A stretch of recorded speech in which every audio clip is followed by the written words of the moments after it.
اللهم صل على سيدنا محمد وعلى آل سيدنا محمد وبارك وسلم عليه. وعن أنس أن النبي صلى الله عليه وسلم ومعاذ رديفه على الرحل قال: يا معاذ. قال: لبيك يا رسول الله وسعديك. قال: يا معاذ. قال: لبيك يا رسول الله وسعديك. قال: يا معاذ. قال: لبيك يا رسول الله وسعديك. ثلاثا. قال: ما من أحد يشهد أن لا إله إلا الله وأن محمد رسول الله صدقا من قلبه إلا حرم الله على النار. قال: يا رسول الله أفلا أخبر به الناس فيستبشروا؟ قال: إذا اتكلوا.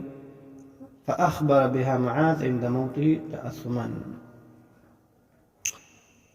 انس رضی اللہ عنہ روایت دی چې بشکر بل اسلام مبارک او معاذ رضی الله عنه د په سورلۍ باندې ناس معاذ رضی الله عنه نبی اسلام مبارک پس رستو ناس نبی اسلام مبارک د فرمای: یا معاذ او یا رسول الله لبیک زه حاضر یم.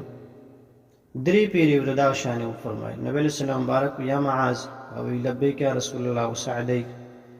حاضر یم حاضر یم. نبی اسلام مبارک تاخیر کې بیا وایي دا درې پیری دې لپاره چې د توجه مکمل زما دي خبرې تشي. نبی اسلام مبارک ته فرمایي چې ما من احد يشهد ان لا اله الا الله وان محمد رسول الله. وای نشته داسې یو تن چې هغه د دې خبرې گواهی وکړي چې لا اله الا الله وان محمد رسول الله، نشته بالمعبود موجود الا الله مگر صرف دا یو الله دی. پیغمبر اسلام مبارک دا الله رسول دی صدقا من قلبه چې د زړه په صدق سره وي. لکه موږ په آمنت بالله کې وایو کنه اقرار باللسان و تصدیق بالقلب چې د زړه په صدق سره وایي.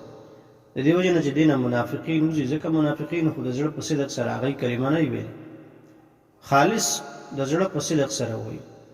الا حرم الله على النار نو دې هغه بدن و الله په ور باندې حرام کړي، یعنی د باندې جهنم حرام دی، به جهنم ته الله نه بوز.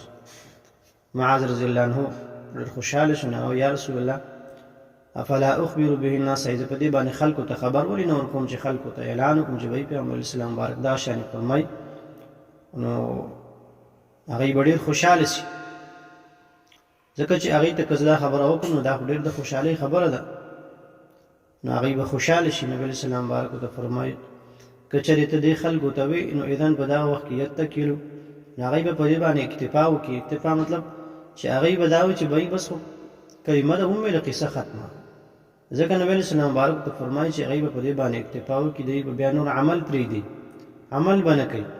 نو معاذ رضی الله عنه ته چې ته پرې د دې ته دا خبره مکه، نو هغه بیا نه معاذ رضی الله عنه چې کله وفات کېده نو هغه د حدیث بیا هغه ټیم کې بیان کړ د دې وجه نه چې اسنه چې حدیث هغه پټ پاتې نشي او د ګناه دی یریده.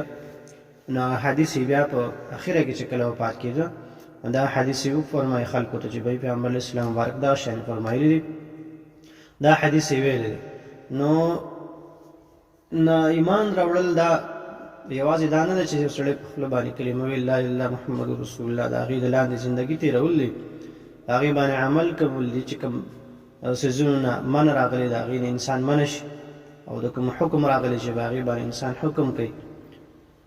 ځکه موږ تاسو په چره د صدق زړه سره کلمه وایو نو د په لوازمات په انسان باندې راځي هغه کوي، لکه حج روزه مون زکات نو چې کوم الله حکمونه دي هغه باندې عمل کوي، رسنه چې من راغلي دا غي نه بزان منه کوي.